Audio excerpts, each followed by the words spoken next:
Balik po tayo sa ang latest mga kapatid at narito po ako para mambulabog sa katahimikan ng mag-asawa. Siyempre ikaw, kilalang kilala mo na si Goma mula ulo hanggang paa. Yes. Ikaw din naman sa iyong misis. Kami nakatanaw lang na malayuan.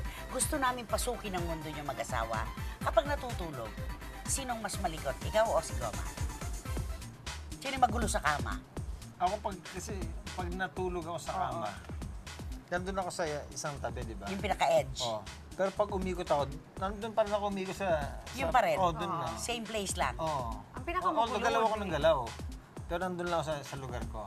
I think ang magulo na is Juliana pagkasama. Pero between the two of us, basta may kumot lang ako na okay ako. Oh, ang babait nyo pa hanggang sa kama, di ba? Oo. Talagang doon lang din. Oo. Walang, hindi yung Hindi, iba-iba ng posisyon. Juliana yun. Si Juliana yun. Si Juliana. Oo. Katabi niyo pa ba si Juliana sa pagtulog hanggang ngayon? Oo, hanggang ngayon. Hindi kaya siya dahilan kung ba't di pa siya nasusundan. Di ba? Maaari nga. Talaga, sa pagitan niyo o nasa isang gilid?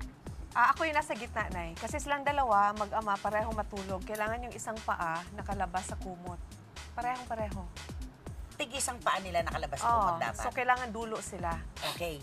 Alam ko kasi si Goma, ano siya, marami nagsasabi, kuripot daw. Pero gusto nating i-correct yun bilang Marami isang... nagbabansag sa akin nun. Oo, kuripot. Kasi sa totoo lang naman, nung panahon namin, na kami mga reporters na uhugin pa, baguhan pa lang si Goma, hanggang sa sumikat na siya ng sikat na sikat, hindi niya talaga, Tatay Douglas lang talaga yung nagpapaalala sa kanya na, Goms, Pasko na. Oo. Diba? Hindi siya hindi siya mapasko, hindi siya ma-birthday. Yun na nga eh. Oo. Yun na nga. So, syempre, ang mga reporters, lagi namin pinagbubulungan, ako si Goma, marunong humawak ng pera.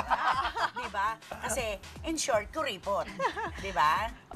Hindi ko siya matatawag. Now that I know, narinig ko rin yun, Nay. Pero now that I know him, actually, ano siya, Nay?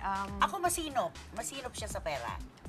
Extravagant din siya, Nay, sa ano yung pag gusto niya, palagi siyang good quality. Kunyari, Totoo bibili yan. siya ng watch or bibili siya ng sofa. Like, ang sofa namin sa bahay, Nay, yun pa rin yung binili niya. Because Ganong katagal na panahon. kasi ang tibay-tibay. Doon naman siya, hindi siya yung bibili lang basta mura, hindi ganon. Gusto niya Elegante. value for money. Oo. Yes, Paano kasi tama. naalala ko at Christy, meron akong... Hindi ko maalala kung sino nag-story sa akin. May isang lalaki na ang hilig niyang gumastos ng pera pagkasama niya yung barkada, araw-araw.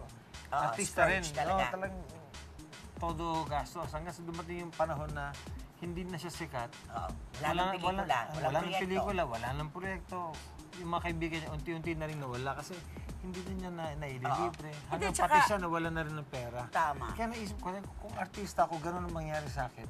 Gusto ko maaga pa lang, nakakasave na ako ng pera At saka maaring dagdag na punto kong na siya ay nagsimula sa pagiging empleyado. Yes, Pagiging oo, manggagawa. totoo. Kaya binavalue niya yung bawat sentimo na Yes. kinikita niya, di ba? Alam ba ang una kong trabaho? Bago ako nagtrabaho sa McDonald's. Sa McDo? Nagtrabaho ako dun sa negosyo ng Tito Jesko. Ano yun? Gumagawa ng mga handicrafts yun. Oh, Yung mga necklace, yung mga ganun. okay. After ng klase ko, pumupunta ako sa Yung babayaran sa ka opisina per nila. piece. Oo.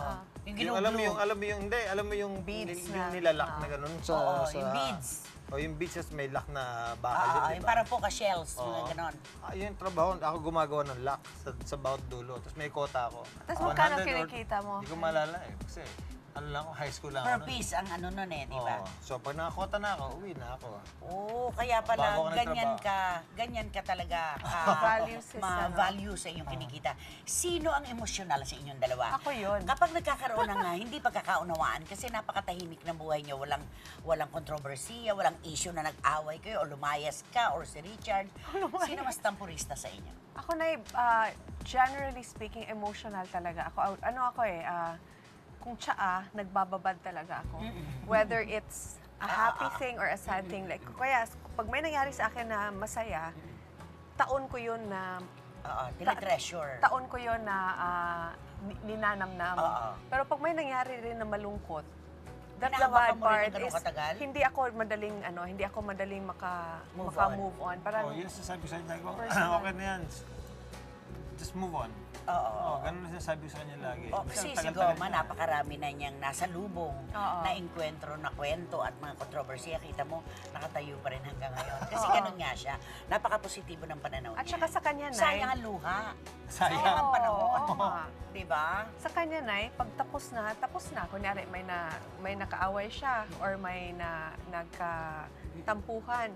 By the time ma-resolve yun, tomorrow, totoong in his mind, Wala na yun. resolve na talaga yun. O, ganun siya. Positibo. Ano pa ako, Nay, yung... Oo. Dinadala Tsaka mo nga pa. Yakap-yakap mo ba? Oo. Isa kang tsaa talaga. Oo. Eh di ba sabi nga ni Oprah, wag na huwag mong i-entertain ang negative vibes in the morning kasi babaguhin niya ang energy mo sa Oo buong nga, araw. oo nga. Kaya I harangin believe mo na that. kagad yun. Oo. Barilin mo na agad I yun. believe that. I believe Yun. that talaga. Totoo naman yun, Oo. di ba? Okay, sino una nakikipagbate pag nagkakaroon kayo ng tampuhan? Siya. Ako ba? Sa paanong paraan? Sa paanong paraan? Siya kasi, Nay, palagi niya sinasabi sa akin na ayaw niya yung...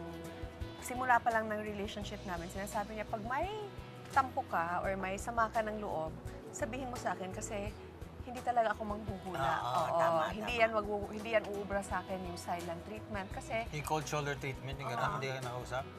Nay, Hindi ko talaga maintindihan eh. at saka hindi rin siguro niya mararamdaman na dense ba? Sino may hawak na... Manhid. Manhid, parang Isa akong manhid na Oo, tao. parang yung puputi ka na lang, magiging blue ka na lang sa kaka-emote. Hindi pa rin niya Dead alam na nag-emote ka. Okay. So, hindi Pero yan hindi ba ubra. 15 years na kamo kayo? Mag-15 years. 15 years, kahit pa 12 lang, Oo. isang magandang marka na o grado sa showbiz na mag-asawa ang ibinigay nyo, Mm. sino may hawak na susi ng tagumpay ng relasyon? Ito. Ako? Oo naman. Siguro Ikaw naman talaga. Pareho both. tayo. both. Pareho Oo, tayo. hindi I pwedeng- think it's a give and take Oo. relationship. Kasi I cannot give naman pag empty ako, di ba? Pag kunyari, wala akong... ano ibibigay mo kung wala ka? Oo, kung wala akong nasasagap na Tama. pagmamahal from him, Pero wala rin ako malaki yung, maibibigay. malaking pinagbago ko nung naging mag-asawa kami ni Lucy. Talaga. At saka eto, Ang dami niya na naibigay sa akin na naka-pave ng way na sa pag-iisip na kung saan ka nakulang, dun siya pumuno, ano? Yes. Parang ganon. Oo. Oo. Ito, madalas ko itanong sa'yo to, ha? Ito, kaharap ko na siya ngayon, Ano? ha? Suplado ka ba? ako, mukha akong suplado. Oo nga. Bakit? Oo, Ba't hindi- gano'n na imahe? Hindi ko alam eh.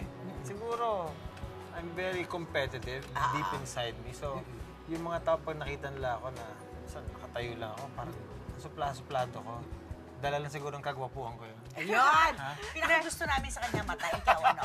Matanay. Oo, di ba? Kay Lucy, anong pinakagusto mo, Goms? Ito, pinakagusto ko sa kanya, syempre yung kutis niya. Oo naman. Napakaganda ng- See, uso ako sa kanya. Kasi Hindi, di ba, tsaka- Nay, kanina- Napakaganda rin ng mata niya. Kanina narinig ko, sabi niya, gusto niya nakapatay ang ilaw kapag kayo'y nakahiga na. Eh, ikaw ang glow in the dark, eh. Oo nga, Ikaw kahit palang sa ilaw dilim, na. kitang-kita pa rin. Yes! Oo, champion! Di ba? Okay, Pasko na. Siyempre, ilang maliligayang Pasko ng inyong pinagsaluhan kasama si Juliana. Oo. Siyempre, taon-taon hindi natatapos ang pagtatanong, ano ang Christmas wish mo para sa asawa mo? For now, Nay, Christmas wish is victory. Okay. First things first. Usually, I'd say a baby for both of us. Pero parang 14 years ko nang... hiling. hindi naman 14 kasi 12 si Juliana. Oh. Pero immediately, I want victory. At yun din ang hiling ng buong showbiz para sa kanya. Oo. Ikaw naman, Goma, anong wish mo para kay Lucy? Ako, alam mo, kasi yung thinking namin yan is very focused on elections. Dahil nakita ko na napakaganda ng mga ginawa niya para Tama. sa distrito namin. Gusto ko ipagpatuloy niya. Dahil kung nakita ko naman na hindi niya ginagawa ng tamang trabaho, ako yung unang magsasabi sa kanya, itigil mo na yan. Oo. Sabi ko nga, kapag nakuha pa niya uli itong tropeyo sa pangalawang pagkakataon, ang ibig sabihin na nito ay pagsang-ayon. Correct. Approval to eh. Approval to. Affirmation, yes. Affirmation to. Diba? At ikaw naman, mauupo ka ngayon, ang susunod mo pa ang affirmation.